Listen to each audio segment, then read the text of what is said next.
بسم اللہ الرحمن الرحیم۔ السلام علیکم ورحمۃ اللہ وبرکاتہ۔ اللہ تعالیٰ سے دعا ہے کہ آپ جہاں بھی ہوں گے خیر و عافیت سے ہوں گے، اور میں دعا گو ہوں اللہ تبارک و تعالیٰ آپ کو صحت والی، سلامتی والی، پیار والی، محبت والی، خوشیوں والی، اتفاق و اتحاد والی زندگی عطا فرمائے، آپ کو کسی کا محتاج نہ بنائے، آمین۔ سامعین، آج میں آپ کے لیے بہت ہی طاقتور تیز ترین عمل لے کر حاضر ہوا ہوں۔ آج کا وظیفہ، آج کا عمل قرآنی صورت پر منحصر ہے۔ پیارے بہن بھائیو، اگر ہم خدا کا ذکر کریں گے، خلوص نیت سے کریں گے، پیار کے ساتھ کریں گے، تو انشاءاللہ اللہ رب العزت ہماری ادا بھی اللہ تعالیٰ کو پسند آ گئی۔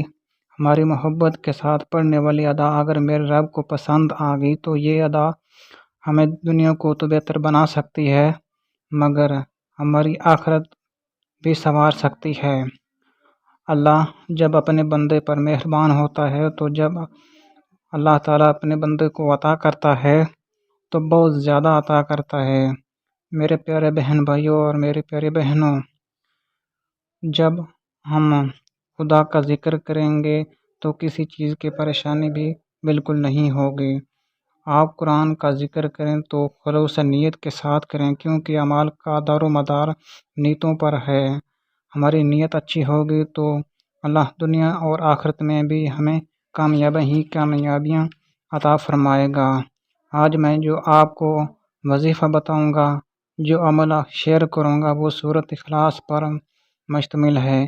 اس کی فضیلت و برکات حدیث نبی سے ثابت ہیں۔ حضرت انس فرماتے ہیں کہ ہم حضور اکرم صلی اللہ علیہ وآلہ وسلم کے ساتھ غزوہ تبوک میں ساتھ تھے، تو سورج ایسے کرنوں کے ساتھ طلوع ہوا کہ ہم نے اس سے پہلے کبھی بھی نہیں دیکھا تھا۔ تھوڑی دیر بعد حضرت جبریل حضور صلی اللہ علیہ وآلہ وسلم کی خدمت میں حاضر ہوئے، تو حضور صلی اللہ علیہ وآلہ وسلم نے فرمایا، جیسے آج سورج طلوع ہوا ہے اس سے پہلے ہم نے کبھی بھی نہیں دیکھا۔ تو انہوں نے عرض کیا، آپ کے صحابی مدینہ میں انتقال فرما گئے ہیں، اللہ تعالیٰ نے ان کی نماز جنازہ میں 70,000 فرشتے بھیجے ہیں۔ آپ صلی اللہ علیہ وآلہ وسلم نے فرمایا، ان کو یہ مقام کیسے حاصل ہوا؟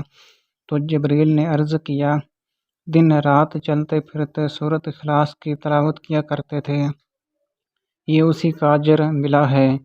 یہ سورت ہر مسلمان کو بچے کو آتی ہے۔ یہ سورت چھوٹی سی ہے لیکن اس کے برکات بہت بڑے ہیں۔ اور میرے پیارے بہن بھائیوں، میری پیاری بہنوں، آج کا وظیفہ جو ہے بہت ہی طاقتور وظیفہ ہے۔ سورۃ اخلاص کی اتنی فضیلت ہے، اگر ہم اسے محبت کے ساتھ پڑھیں گے تو اللہ تبارک و تعالیٰ ہمارے جنازے میں بھی 70,000 فرشتے کی شمولیت فرمائے گا، اور ہمارے اعمال نامہ میں بھی بہت اجر و ثواب لکھ دیا جائے گا۔ حضور اکرم صلی اللہ علیہ وآلہ وسلم کی نگاہ میں اس سورت کی بڑی اہمیت تھی۔ حضرت علی رضی اللہ عنہ فرماتے ہیں کہ اس سورت کی بڑی اہمیت ہے۔ اگر کوئی سورج نکلنے سے پہلے پڑھ لیتا ہے تو اللہ تعالیٰ اس کی دعا رد نہیں کرتا، ہر حال میں اس کی دعا قبول ہوتی ہے۔ اور جو اس سورت کو روزانہ 200 مرتبہ پڑھتا ہے، اللہ تعالیٰ غضب کے دروازے کو بند کر دیتا ہے اور رحمت کے دروازے کھول دیتا ہے، پریشانی اور مصیبتوں کو ختم کر دیتا ہے۔ جو لوگ رزق کی تنگی کی وجہ سے پریشان ہیں، اللہ تعالیٰ بے شمار رزق عطا کرتا ہے۔ وہ جو نوکری کی وجہ سے پریشان ہیں وہ بھی اس وظیفہ کو کر سکتے ہیں۔ عمل ملاحظہ فرمائیے گا، آج کا وظیفہ آپ کو شیئر کرنے لگا ہوں۔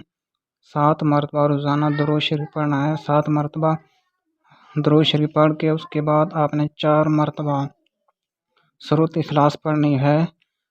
7 مرتبہ اول آخر درود شریف پڑھ کر 4 مرتبہ سورۃ اخلاص پڑھنی ہے۔ جو بھی دعا مانگو گے، کوئی بھی پریشانی ہے، کسی قسم کا بھی کوئی مسئلہ ہے، گھریلو مسئلہ پریشانی ہے، کوئی بھی آپ کو مسئلہ ہے، تو انشاءاللہ تعالیٰ یہ چھوٹی سی صورت ہے لیکن اس کے برکات و فضائل بہت بڑے ہیں۔ ہر حال میں دعا قبول ہو جاتی ہے، انشاءاللہ تعالیٰ آپ کی دعا کبھی بھی رد نہیں ہوگی۔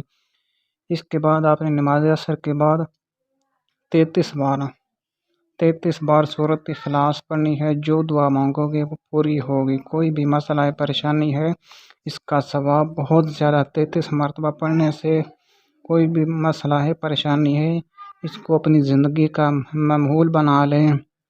انشاءاللہ تعالیٰ کوئی بھی کسی قسم کا مسئلہ ہے، گھریلو پریشانی ہے، کوئی مسئلہ ہے تو انشاءاللہ تعالیٰ اس وظیفہ کی برکت سے ضرور حل ہو جائے گا۔ اور ملتے ہیں ایک نیکسٹ ویڈیو کے ساتھ۔